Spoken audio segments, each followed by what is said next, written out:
Assalamualaikum warahmatullahi wabarakatuh. Perkenalkan, nama saya Diva Sinta Saswandra, Prodi Pendidikan Bahasa Indonesia. Hari ini saya akan menganalisis novel Belenggu karya Armin Pane pada Angkatan Sastra Pujangga Baru. Sebelum memulai video, jangan lupa like, comment, and subscribe ya. Pujangga Baru adalah angkatan yang menggantikan Angkatan Balai Pustaka yang berjaya sebelumnya. Angkatan ini dipublikasikan lewat majalah Pujangga Baru. Terbentuknya pada tahun 1933. Putra angkatan ini adalah Sultan Takdir Ali Syahbana, Amir Hamzah, dan Armin Pane. Diperkuat oleh Sanusi Pane, tekad bahwa bahasa dan sastra Indonesia harus maju, berkembang, merdeka, dinamis, dan intelektual. Biografi pengarang Armin Pane dilahirkan di Muara Sipongi, Tapanuli Selatan pada 18 Agustus 1908. Pendidikan yang dilalui dimulai dari HIS di Padang Sedempuan dan Tanjung Balai. Kemudian pindah ke ELS di Sibolga dan Bukit Tinggi, lalu masuk ke Stovia di Jakarta. 1927 ia lebih cocok di sastra, sehingga ia mengambil AMS Yogyakarta dan mengambil jurusan sastra klasik barat. Karya Armin Pane: 1. Belenggu tahun 1940, 2. Jinak-jinak Merpati tahun 1953, Kisah Antara Manusia tahun 1952, Analisis Intrinsik Karya Sastra. Menurut Nurgianto 2018 halaman 30, unsur intrinsik adalah unsur cerita fiksi yang terdapat di dalamnya, jadi bagian, serta membangun kehadiran cerita yang berkaitan. Terdiri dari 1. Tema, 2. Tokoh dan penokohan, 3. Latar, 4. Alur, 5. Sudut pandang. 1. Tema. Menurut Nurgiantoro tahun 2018 halaman 115, tema merupakan memiliki sifat abstrak dengan cara berulang, memunculkan melalui motif, dan seringnya dijalankan dengan cara implisit, serta makna dasar umum untuk menunjang suatu karya sastra menjadi struktur semantik. Tema dalam novel ini adalah tentang rumah tangga yang tidak harmonis dan berujung pada perselingkuhan dan perceraian. Dijelaskan dalam novel tersebut adalah ketika Sukartono berselingkuh dengan Siti Rohayah yang merupakan salah satu pasiennya. Perselingkuhan yang dilakukan Sukartono dan Siti Rohayah diketahui Sumartini hingga ia meninggalkan Sukartono. 2. Tokoh dan penokohan. Menurut Nurgiantoro tahun 2018 halaman 247, tokoh ialah orang yang menampilkan sesuatu karya berupa drama atau naratif yang diartikan oleh pembaca mempunyai kualitas moral juga cenderung seperti ekspresi dalam ucapan dan dilaksanakan melalui tindakan. Menurut Nurgiantoro 2018 halaman 247, penokohan ialah kehadiran seseorang tokoh dalam sebuah cerita atau drama imajinatif, baik secara langsung maupun tidak langsung, yang dapat membuat pembaca menafsirkan sisi kualitas dirinya dengan perkataan dan tindakannya. Tokoh dan penokohan serta kutipannya. 1. Dr. Sukartono. A. Rendah hati. Kata orang, dia tiada mata duitan. Kalau dia tahu si sakit kurang sanggup membayar, dia lupa mengirim rekeningnya. Terdapat pada halaman 24.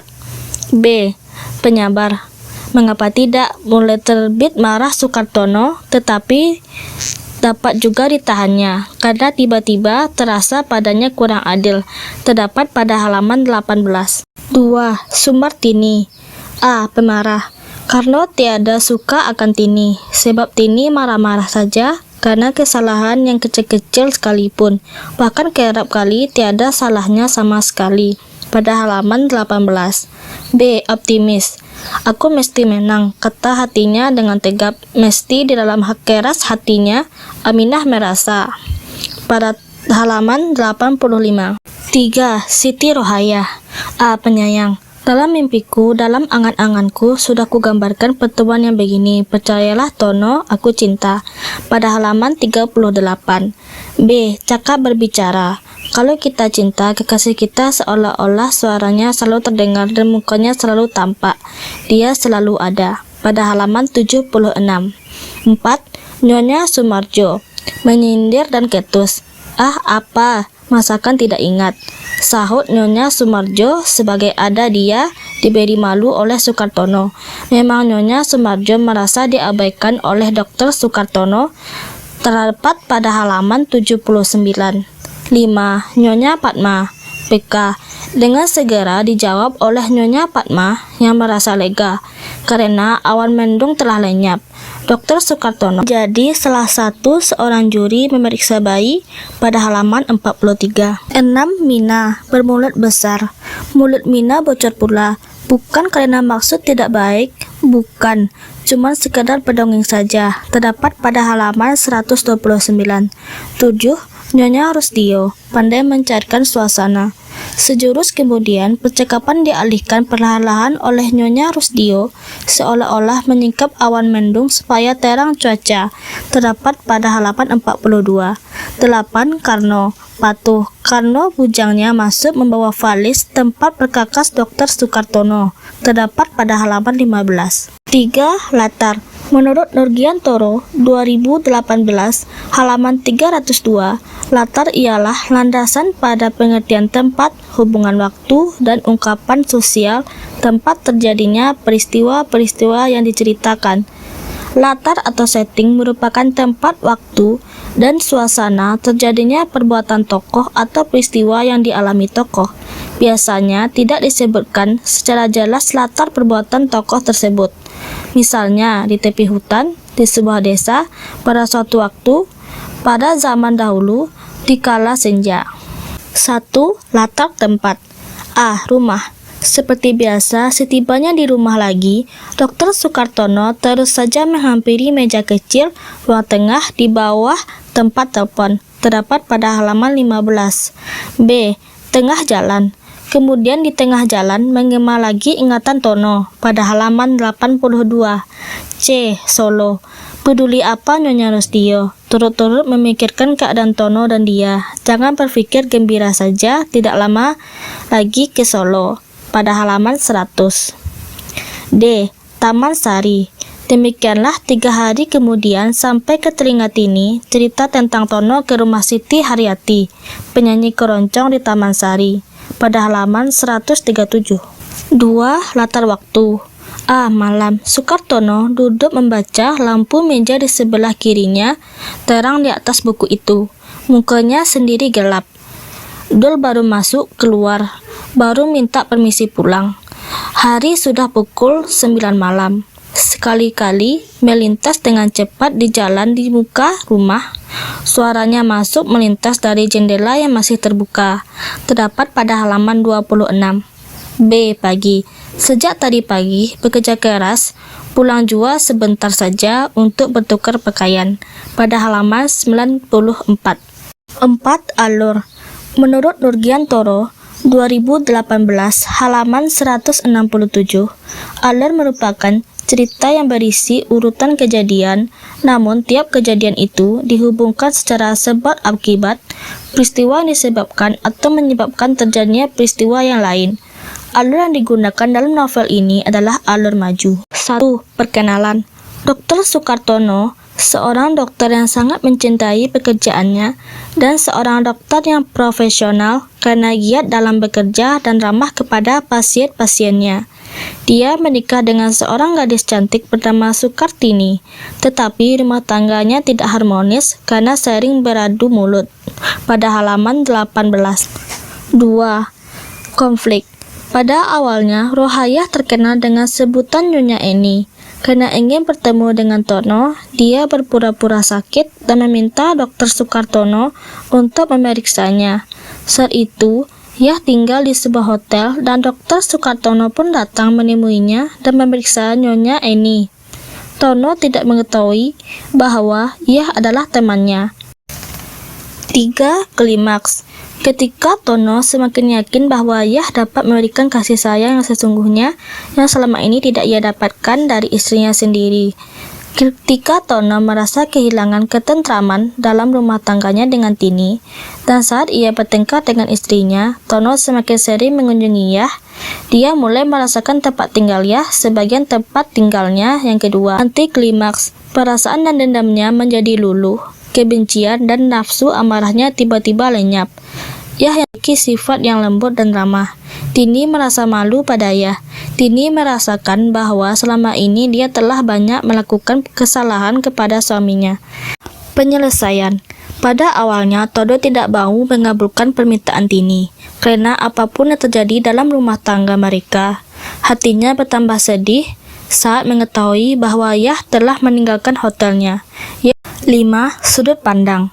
Menurut Nurgiantoro, 2018, halaman 347 sampai 361, sudut pandang ialah cara atau pandangan pengarang dalam menempatkan dirinya dalam cerita.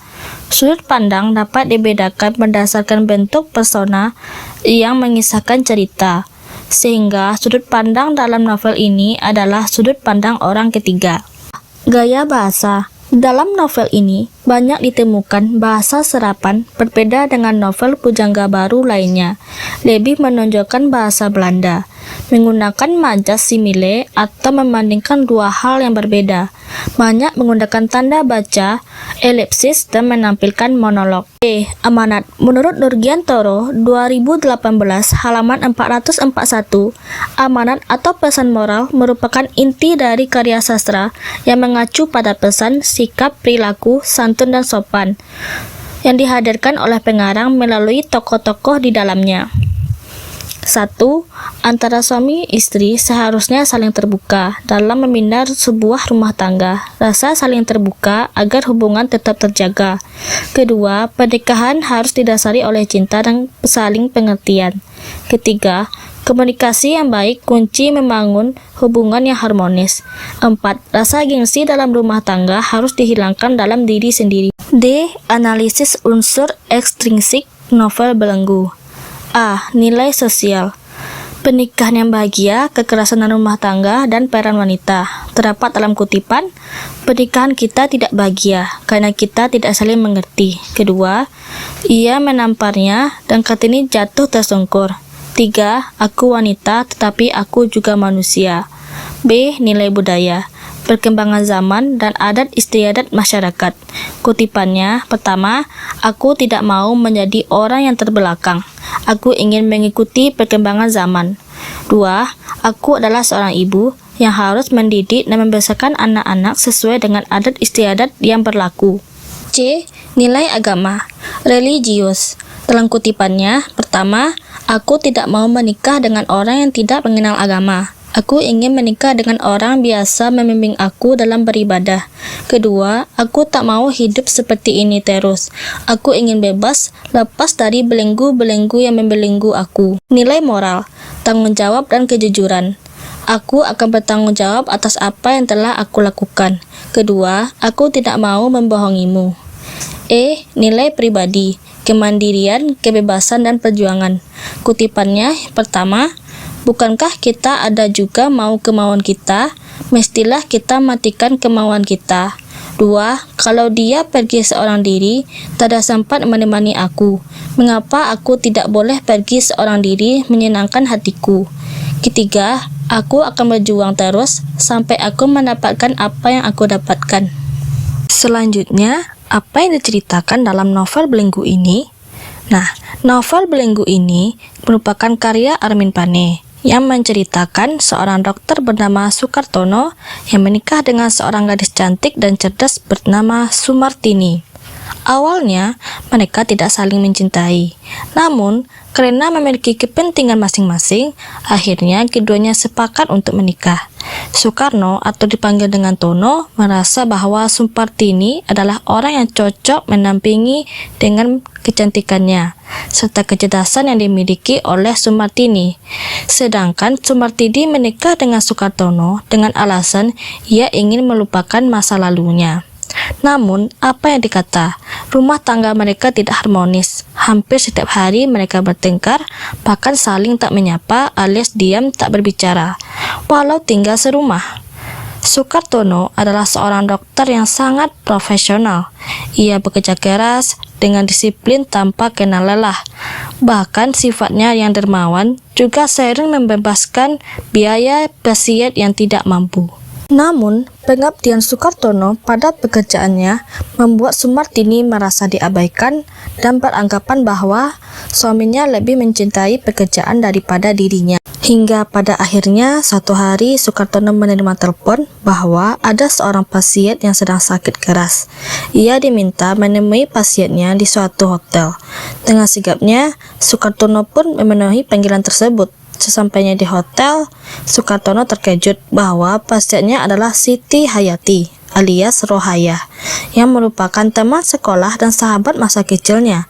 Sembari memeriksa, Rohayah bercerita kepada Sukartono bahwa ia dipaksa nikah oleh orang tuanya dengan pria yang tidak dicintainya. Akhirnya, Rohayah memutuskan untuk pindah ke Jakarta. Dalam perasaannya, sebenarnya Rohayah secara diam-diam telah mengagumi dan jatuh hati kepada Sukartono. Itulah yang membuatnya mencari keberadaan Sukartono. Setelah bertemu, Rohayah kemudian memulai aksinya untuk merayu Sukartono. Semula, Sukartono tidak terpengaruh dengan rayuannya. Namun, karena ia terus diberi pujian, akhirnya ia mulai empati kepada Rohayah. Sukartono merasa bahwa Rohayah ini bisa menenangkan hatinya yang selama ini tidak dia dapatkan dari Sumartini. Selang beberapa waktu, Sumartini mengetahui bahwa Sukartono ada hubungan lebih dengan Rohayah. Akhirnya, Sumartini murka, kemudian pergi ke hotel tempat Rohayah menginap untuk melabraknya. Namun setibanya di hotel, Sumartini tak jadi marah karena perasaannya luluh oleh kelembutan hati dan keramahan Rohayah. Setelah pulang dari hotel tempat Rohayah menginap, Sumartini berintrospeksi diri. Ia merasa terlalu kasar pada suaminya dan tidak bisa memberikan kasih sayang seperti yang diinginkan suaminya. Hingga akhirnya ia memantapkan hati untuk berpisah dengan Sukartono. Mendengar keputusan itu, Sukartono langsung menolak. Namun, Sumartini tetap kukuh dengan keputusannya, hingga akhirnya Sukartono tak kuasa untuk mencegahnya. Mereka pun bercerai. Sukarno gundah, ditambah lagi ketika mengetahui bahwa Rohayah telah pergi dan meninggalkan sebuah surat yang menyatakan perasaannya kepada Sukartono. Hingga akhirnya Sukartono memilih untuk mengabdikan diri pada sebuah panti asuhan. Di tempat tersebut ia merasa ketenangan karena ia bisa membantu orang lain. Penutup, novel Belenggu lahir sejak masa Perang Dunia Kedua yang melukiskan mengenai nilai-nilai yang ingin disampaikan pengarang kepada pembaca yang terjadi pada saat itu. Akhir cerita tidak tetap, tetapi selalu berubah-ubah sehingga pembaca sulit untuk menebak.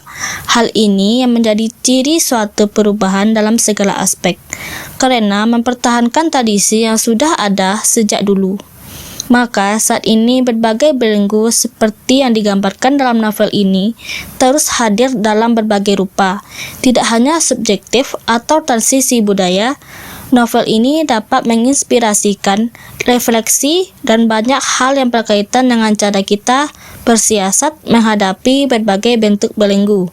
Adapun tema dalam cerita ini adalah mengenai kehidupan yang tidak bebas dan terbelenggu.